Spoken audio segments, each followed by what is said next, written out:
Bonjour et bienvenue sur cette nouvelle vidéo. Aujourd'hui, on va parler du cordon ombilical. Parce qu'est-ce que tu sais que la façon dont on coupe le cordon ombilical de ton bébé peut impacter sa santé dès les premières semaines de vie de ton bébé. Aujourd'hui, je t'explique tout sur la section du cordon. Ce que c'est, pourquoi couper trop tôt peut priver ton bébé des ressources essentielles et comment inscrire ça dans ton projet de naissance. Donc reste bien jusqu'à la fin parce que je te donne des conseils concrets pour défendre ce choix en salle de naissance. Allez, c'est parti! Donc, pendant toute ta grossesse, le cordon ombilical est le lien vital entre toi et ton bébé. C'est par lui que passent l'oxygène, les nutriments, les anticorps, et c'est lui qui nourrit, protège et fait grandir ton bébé pendant 9 mois. Donc à la naissance, pouf, on le coupe, souvent très vite, et en quelques secondes à peine. Mais voilà, ce que peu de gens savent, après la naissance, le cordon continue de battre pendant à peu près 1 à 3 minutes en moyenne, et pendant ce temps, il transfère encore du sang, de l'oxygène et des cellules souches à ton bébé. Donc la section tardive du cordon, c'est simplement le fait d'attendre que le cordon ait fini de battre, au minimum d'attendre 1 à 3 minutes avant de le couper. C'est un geste simple mais aux conséquences énormes pour ton bébé. Quand on coupe le cordon immédiatement après la naissance, on interrompt brutalement ce transfert. Concrètement, qu'est-ce que ça prive ton bébé? Déjà du fer. Jusqu'à 30% du volume sanguin de ton bébé peut encore se trouver dans le placenta et le cordon au moment de la naissance.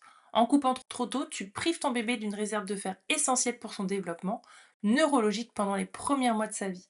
Des études montrent que les bébés dont le cordon a été coupé tardivement ont des réserves en fer significativement plus élevées de 3 et 6 mois. Ensuite, les cellules souches. Le sang du cordon est riche en cellules souches, des cellules précieuses pour le système immunitaire et le développement de ton bébé. Couper trop tôt, c'est priver ton bébé d'une partie de ce capital naturel. Ensuite, il y a l'oxygène. Dans les premières secondes après la naissance, le cordon assure encore une transition douce entre la vie intra-utérine et la respiration autonome. Donc couper immédiatement peut brusquer cette transition, notamment pour les bébés qui mettent quelques secondes à pousser leur premier cri. Et la bonne nouvelle dans tout ça, c'est que l'OMS elle-même, donc l'Organisation mondiale de la santé, recommande depuis 2014 d'attendre au minimum 1 minute avant de couper le cordon, idéalement jusqu'à l'arrêt des battements. Donc c'est une recommandation officielle et non une lubie d'une doula ou que sais-je. Donc concrètement, comment défendre ce choix en salle de naissance? Maintenant que tu sais tout ça, voilà comment tu peux défendre ce choix le jour J. Déjà, inscris-le dans ton projet de naissance. Écris-le noir sur blanc que tu souhaites une section tardive du cordon, idéalement après l'arrêt des battements. Plus c'est clair et écrit, plus c'est facile à respecter. En deuxième point, valide-le avec ton équipe médicale avant le jour J, parce que certaines maternités le pratiquent déjà systématiquement, mais d'autres ont des protocoles différents. Parle-en avec ta sage-femme ou ton gynécologue autour du deuxième trimestre pour t'assurer qu'ils sont alignés avec ton souhait. Ensuite, briefe ton partenaire, parce que c'est lui qui va être garant de ce choix pendant l'accouchement. Il aura les capacités de le rappeler à l'équipe médicale qui t'accompagne et le but c'est qu'il sache comment faire valoir cette décision clairement et calmement.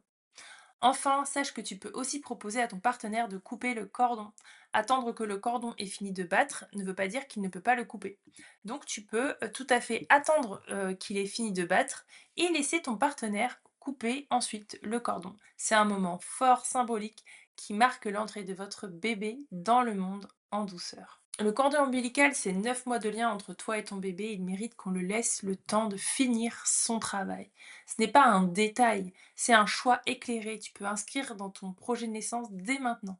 Si tu veux aller plus loin dans ta préparation et construire un projet de naissance complet qui te protège vraiment, abonne-toi à ma chaîne YouTube, actionne la petite cloche pour suivre toutes les dernières vidéos que je publie et va sur mon compte Instagram. Pareil, abonne-toi à mon compte et puis envoie-moi un message projet de naissance. Comme ça, tu pourras recevoir le tien directement dans ta boîte mail.